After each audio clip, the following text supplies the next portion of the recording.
Santino, il corpo dell'insegnante 53enne uccisa dal nipote trovato in tarda mattinata nell'Emene a Porto Gruaro, a 12 km dal punto in cui è stata gettata la salma in un sacco. A Venezia, primo consiglio comunale dell'era Venturini e primo colpo di scena. Monica Poli e Giovanni Giusto lasciano la Lega ed entrano nel gruppo misto. Il carrozzo sparisce dall'assemblea. Alpinista cinquantenne di Mirano precipita nel vuoto, è grave il dramma sul Pasubio, nella stessa zona dove domenica hanno perso la vita Sofia e Giosuè. Domani l'arrivo del Presidente della Repubblica Mattarella in Laguna. A Venezia per 2 giorni visiterà l'isola di San Giorgio, imponenti misure di sicurezza previste in città. Stare al passo dei cambiamenti negli uffici pubblici del Veneto. Dall'ambiente all'intelligenza artificiale nasce il nuovo polo di formazione per la pubblica amministrazione regionale. Una scoperta scientifica tutta veneta apre nuove prospettive nella diagnosi delle ipoacusie infantili. All'ospedale All'Angelo di Mestre identificata una variante genetica mai descritta prima, associata a una forma stabile e non degenerativa di sordità.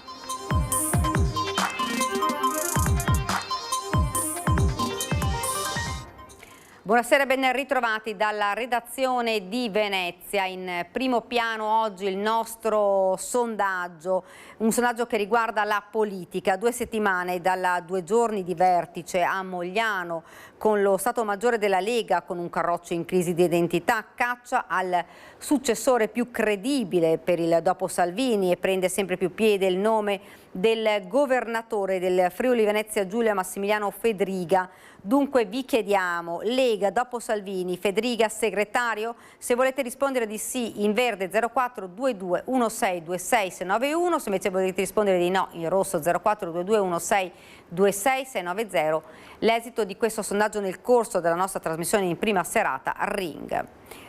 Ed ora la cronaca. Omicidio di San Stino, il corpo dell'insegnante 53enne uccisa dal nipote trovato in tarda mattinata nell'Emene a Porto Gruaro, a 12 km dal punto in cui è stata gettata la salma in un sacco integra, diverse le ferite di arma da taglio.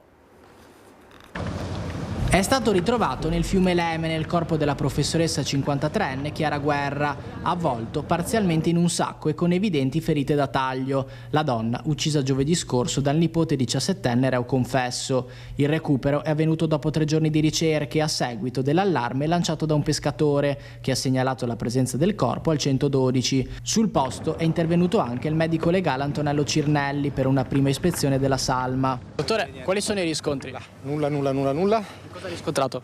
È riscontrato che non si può dire assolutamente nulla e che le autorità parleranno quando è il momento. Non si può dire assolutamente nulla per il momento. Le operazioni erano partite dal canale Malgher a San Stino di Livenza e hanno visto impegnati gommoni, sommozzatori, droni e anche l'elicottero drago dei vigili del fuoco decollato da Venezia. Il ritrovamento è avvenuto a circa 12 km dal punto in cui il corpo era stato gettato.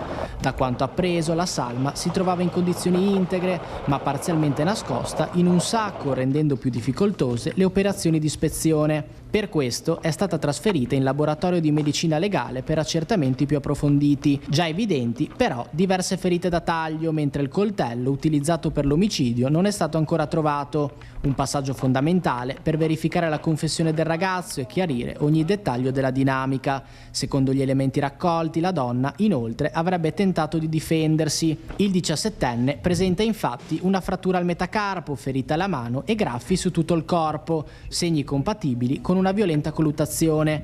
Il movente sarebbe legato a questioni economiche, in particolare a temi di eredità, e intanto prende corpo anche la sequenza temporale dell'omicidio. Il delitto si sarebbe consumato attorno alle 13:30 di giovedì nella legnaia dell'abitazione di via Fratelli Cervi 3 a San Stino di Livenza. Prima la lite, poi l'aggressione con le coltellate. Alle 14:10 le telecamere avrebbero ripreso il giovane mentre si allontanava con una carriola e un telo, circa 700 metri a piedi in 10 minuti per poi disfarsi del corpo e rientrare a casa attorno alle 14:30. Qui avrebbe ripulito la carriola dal sangue nello stesso luogo del delitto. Poco dopo, verso le 15, avrebbe percorso una strada secondaria, passando per via Stazione, svoltando verso via Papa XXIII, fino al retro della parrocchia, raggiungendo l'argine del fiume Livenza. È lì che avrebbe gettato il coltello, i vestiti sporchi di sangue e il cellulare della zia. Il 17enne ora si trova in una comunità di accoglienza del Trevigiano. L'ipotesi di reato è omicidio aggravato, mentre gli inquirenti starebbero valutando anche la premeditazione e la crudeltà. 2 le procure coinvolte, inizialmente quella di Pordenone, che aveva aperto il fascicolo per la scomparsa, poi il passaggio alla procura per i minori di Trieste. Nelle prossime ore è attesa la convalida della misura cautelare. Nel frattempo, il sindaco di San Stino di Livenza, Gianluca De Stefani, ha commentato il ritrovamento del corpo di Chiara Guerra, sottolineando come la notizia chiuda i giorni di ricerche e di forte apprensione. Ha espresso inoltre l'auspicio che possa portare un minimo di pace ai familiari e ha ribadito la vicinanza dell'amministrazione alla famiglia e alla comunità scolastica, ricordando la donna come un'insegnante stimata e molto apprezzata dagli studenti. Si apre con un terremoto politico all'interno della Lega. Il primo consiglio comunale di Venezia dell'era Venturini, Monica Poli e Giovanni Giusto, i 2 consiglieri eletti dal Carroccio a Cafarsetti, hanno polemicamente lasciato il partito. La Lega mantiene 2 assessori ma scompare dall'assemblea. Io annuncio alla mia collega Monica Poli, leghisti, passiamo al gruppo misto. Anch'io prendo questa decisione di passare al gruppo misto, mantenendo l'impegno, sostenendo il sindaco Simone Venturini. L'annuncio arriva come un fulmine a ciel sereno durante la prima seduta del Consiglio Comunale dell'era Venturini. Monica Poli e Giovanni Giusto, il primo e il terzo tra i candidati più votati della Lega alle ultime elezioni, lasciano il partito per confluire nel gruppo misto.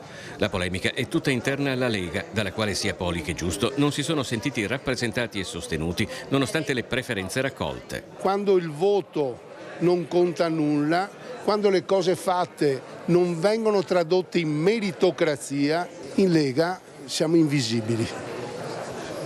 Basta. Già penalizzata da un voto che nelle amministrative veneziane l'ha vista crollare dal 12 al 4%, la Lega scompare così dal Consiglio Comunale. O meglio, sopravvive in giunta con gli assessori Costalonga e Brunello, ma scompare dall'Assemblea. Giusto e Poli sostengono di non aver visto riconosciuto il loro merito nell'evitare al partito un risultato peggiore alle urne. Dico solo questo, il rispetto dei cittadini che ci hanno votato, e questo è. E noi con questo gesto abbiamo voluto proprio dimostrare che prima ci sono i cittadini.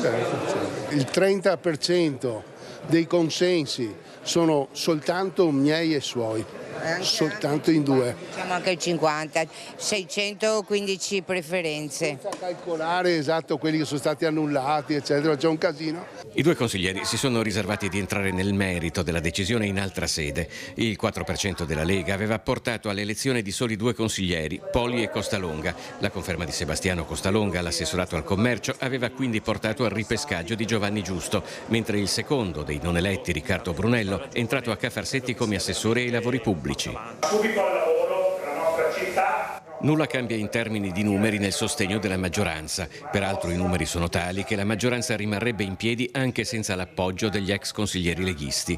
Il primo consiglio della nuova mandatura si era aperto con l'abbraccio tra Simone Venturini e Andrea Martella. Il neosindaco aveva quindi salutato quasi uno ad uno tutti i consiglieri prima di esporre le linee del suo mandato. Abbiamo una variazione di bilancio importante perché dobbiamo allocare nuove risorse, perché la guerra in Iran ha fatto schizzare i costi energetici, quindi abbiamo 8 milioni da trovare per sostanzialmente coprire gli extra costi delle bollette del comune, per farla semplice, ma poi anche investire delle risorse per la riqualificazione e rigenerazione urbana. Quindi molto bilancio, molto urbanistica nel mese di luglio, molta attenzione al territorio. Girerò molto in queste settimane per andare a vedere proprio nei quartieri e nei territori non solo i problemi ma anche le grandi opportunità. Matteo Senno della lista Venturini è il nuovo presidente del Consiglio Comunale di Venezia. A 31 anni Senno ha già una solida esperienza amministrativa a Cafarsetti, ma la sua elezione ha rappresentato il primo scontro tra maggioranza ed opposizione. Viene dunque proclamato presidente eletto del Consiglio Comunale il consigliere Matteo secca. L'elezione di Matteo Senno alla presidenza del Consiglio Comunale di Venezia segna anche la prima spaccatura tra maggioranza e opposizione alla prima seduta dell'assemblea dall'elezione a sindaco di Simone Venturini. Non è una buona pratica prendersi anche... Non è una buona pratica. Si è sempre fatto. Mi dispiace, si è sempre fatto male. Le opposizioni avevano proposto la candidatura di Alberto Fantuzzo del Partito Democratico come gesto di apertura e dialogo. Fantuzzo è stato poi eletto alla vicepresidenza assieme all'ex presidente della municipalità di Favaro, Marco Bellato, eletto come Senno nella lista Venturini. Ci sembrava un'apertura significativa poter dare alla minoranza il Presidente del Consiglio Comunale, come a dire la città è di tutti e non solamente di chi ha vinto. Matteo Senno ha 31 anni ma già una lunga esperienza a Cafarsetti, dove è entrato ad appena 20 anni nel giugno del 2015 con la lista di Luigi Brugnaro, diventando il più giovane consigliere comunale della storia di Venezia, superando proprio Simone Venturini. Senno è stato presidente della 10ª commissione consiliare e consigliere delegato allo sport. Abbiamo tanti under 40 sia in giunta sia in consiglio e penso che un cambio di classe dirigente e portare i giovani ad avvicinarsi alla politica, alle istituzioni sia essenziali per farli partecipare alla vita cittadina della nostra città. La scelta di Senno è stata presentata come paradigmatica del rinnovamento anche anagrafico del nuovo corso amministrativo, ma vista dall'opposizione la nuova giunta è una riedizione della precedente. Una giunta in assoluta continuità con l'esperienza precedente, una giunta frutto della spartizione tra i partiti che non contiene elementi di innovazione o di apertura nei confronti della società e che sembra essere davvero la prosecuzione dell'esperienza precedente. Tutt'altro che entusiasta anche l'altro candidato sindaco presente tra i banchi dell'opposizione. Michele Boldrin di ora attende la nuova giunta alla prova dei fatti. Vediamo se arriverà il poliziotto di quartiere, se i vigili urbani saranno presenti, se si farà monitoraggio attento attorno alla stazione, se si utilizzeranno i dati della Smart Control Room per fare polizia preventiva, insomma vediamo se si faranno e se si cominceranno anche a trattare gli aspetti, come dire, socioculturali che poi economici, che l'insicurezza alla fine sono loro che la determinano, non è che l'insicurezza viene dal cielo. Continuiamo con la cronaca. A Monte Pasubio, alpinista 50enne precipita nel vuoto, è grave in rianimazione dopo la tragedia della morte di 2 giovani. Si riaccende il dibattito sulla pericolosità delle vie del massiccio. È ricoverato in gravi condizioni in rianimazione all'ospedale San Bortolo di Vicenza l'alpinista 50enne di Mirano Venezia precipitato dopo le 13 dal Monte Cornetto nella catena del Sengio Alto delle Piccole Dolomiti. È caduto nel vuoto per 15 metri mentre si trovava incordata con un compagno sullo spigolo Noaro. È stato trasportato in codice rosso con l'eliambulanza di Verona per i politraumatismi riportati. La prognosi è riservata. Questi incidenti possono capitare anche a alpinisti esperti. C'è sempre un margine di rischio che chi va in montagna deve accettare per forza. Parlo di fatalità perché il tempo era buono, le condizioni meteo quindi consentivano, anche se con l'aumento della temperatura ci sono le nuvole, quindi la visibilità cala, ma questo fa parte del gioco delle Piccole Dolomiti. Un incidente è avvenuto sempre a valle del Pasubio, poco lontano dal luogo della tragedia, dove 48 ore prima hanno trovato la morte Sofia Dallenogare e Giosuè Baldissera. La via che possiamo vedere anche qui rappresentata col schizzo di colore arancione è considerata tra le più sicure del massiccio e ripeto, la consideriamo una tragica fatalità quella che ha colpito i 2 giovani. Stavano facendo la boschetta di Zaltron e probabilmente avevano superato quest'area, questo traverso, probabilmente sono caduti in questa zona. Il ripetersi di questi eventi riporta drammaticamente d'attualità la pericolosità delle vie alpinistiche del massiccio, che richiedono particolari attenzioni anche ai più esperti. Chi passa dalla falesia all'ambiente di montagna, che noi chiamiamo ambiente di avventura, non è solo un problema di grado, il grado è un elemento da considerare, ma bisogna anche considerare dove passano le vie, la capacità di individuare la chiodatura, il fatto di tastare la roccia, perché come sappiamo nelle Piccole Dolomiti non sempre è solida e quindi bisogna tastare e muoversi con prudenza. A soli 20 anni è già uno spacciatore conosciuto alle forze dell'ordine. Il residente nel veneziano è stato arrestato in flagranza in un parco pubblico di Cadoneghe. Arrestato a 20 anni mentre vendeva droga ai clienti, il baby pusher è finito in manette durante un blitz dei carabinieri di Cadoneghe che avevano ricevuto numerose segnalazioni dei residenti. I militari si sono così appostati nel parcheggio di un parco pubblico e hanno notato un'auto arrivare e far salire il giovane sul sedile del passeggero. Subito dopo lo scambio, denaro in cambio di qualcosa. I carabinieri intervengono e fermano il giovane che tenta di scappare e getta sul tappetino dell'auto 5 dosi di cocaina e 80 euro in contanti appena ricevuti. Per il ventenne nordafricano, irregolare in Italia, residente nel veneziano e già noto alle forze dell'ordine, il giudice ha convalidato l'arresto e disposto l'obbligo di firma a San Donà di Piave.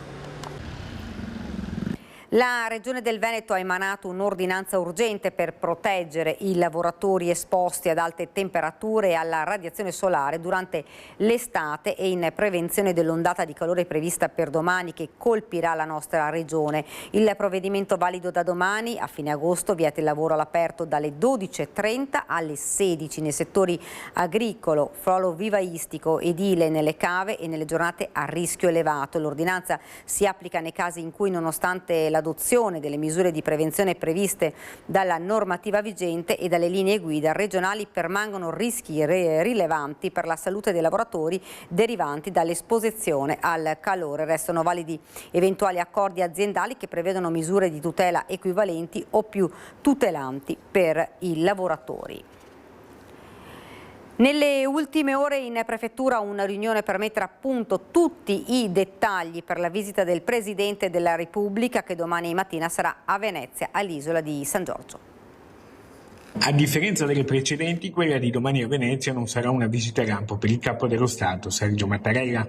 Domani sera il Presidente della Repubblica pernotterà, almeno di ultimi cambiamenti, a Venezia e molto probabilmente alloggerà nell'iconico Hotel Gritti sul Canal Grande, sua abituale residenza veneziana per le visite più lunghe in città. Nelle ultime ore una riunione in prefettura ha messo a punto tutti i dettagli della sua permanenza. Il Presidente della Repubblica Mattarella è atteso nell'isola di San Giorgio Maggiore, blindatissima e ideale soluzione logistica per la sicurezza. Il suo arrivo alle 12:30 insieme agli altri ospiti più illustri come il re di Spagna Felipe IV e il Presidente della Repubblica Portoghese José António Seguro. Alcune ordinanze del sindaco limiteranno anche il transito pedonale in centro storico, in particolare durante il passaggio delle delegazioni e nei luoghi di permanenza degli invitati. Ad accogliere Mattarella ci saranno il prefetto Darco Pellos, il governatore del Veneto Roberto Stefani e il sindaco di Venezia Simone Venturini con tutte le autorità. Nella sede della Fondazione Cini, Mattarella parteciperà al simposio che verrà aperto da Fabio Giannotti, presidente di Cotec Italia. Nel 2001 è stata creata la Fondazione Cotec Italia, che ha come presidente onorario appunto il Capo dello Stato. Essa opera a livello europeo con le gemelle di Spagna e Portogallo e insieme formano il network internazionale. Al centro delle attività delle fondazioni c'è lo sviluppo tecnologico e delle trasformazioni economiche e sociali. Imparare a governare i cambiamenti e le difficoltà degli uffici pubblici del Veneto, dall'ambiente all'intelligenza artificiale. Siglato il protocollo d'intesa per il nuovo polo formativo territoriale della Scuola Nazionale dell'Amministrazione. I poli formativi sono degli hub che erogano attività formative per i dipendenti pubblici e lo fanno in collaborazione con le realtà del territorio, università, associazioni di categoria, scuole e imprese. A ogni polo regionale è assegnato un tema specifico per il territorio in cui si situa. Per Venezia sarà la valorizzazione del patrimonio storico e artistico. Venezia è veramente un laboratorio straordinario nel quale noi pensiamo che la formazione dei nostri dirigenti possa trovare una multidisciplinarietà incredibile, perché si tratterà non soltanto di parlare della tutela classica del patrimonio, ma anche di come renderlo fruibile per coloro che ne vogliono godere, come renderlo compatibile con i numeri di un turismo estremamente numeroso, come renderlo compatibile con fenomeni atmosferici o situazioni logistiche come quelle di Venezia. All'incontro a Palazzo Grandi Stazioni tutti i rettori delle 4 università venete e il ministro della pubblica amministrazione Paolo Zangrillo, che insieme al presidente Alberto Stefani hanno inaugurato la nascita dell'8° polo di formazione in Italia. Il nodo dell'incontro, il personale. Entro 5 anni un dipendente pubblico su 4 andrà in pensione. Al Ministro il punto sulla situazione della pubblica amministrazione in Italia. La pubblica amministrazione italiana tra il 23 e il 25 ha assunto 641.000 persone e il 60% di queste hanno meno di 40 anni, quindi è tornata attrattiva. Per 18 anni la curva dei dipendenti della pubblica amministrazione è andata in discesa. L'età media è cresciuta fino a 52 anni, negli ultimi 3 anni abbiamo assunto 641.000 persone, abbiamo invertito la rotta, abbiamo abbassato l'età media di 4 anni. Il polo nasce per permettere di costruire una base di addetti alla pubblica amministrazione di qualità che contribuisca a mantenere i bilanci sostenibili e raggiungere risultati adeguandosi al meglio ai cambiamenti in atto, dall'ambiente all'intelligenza artificiale. Una scoperta scientifica tutta veneta apre nuove prospettive nella diagnosi delle ipoacusie infantili grazie alla collaborazione tra l'audiologia dell'ospedale civile di Venezia e il laboratorio di genetica dell'ospedale dell'Angelo di Mestre. È stata identificata una variante genetica mai descritta prima associata ad una forma stabile e non degenerativa di sordità. Questa era l'ultima notizia, ora la sigla, poi le previsioni del tempo. Grazie per averci seguito, arrivederci.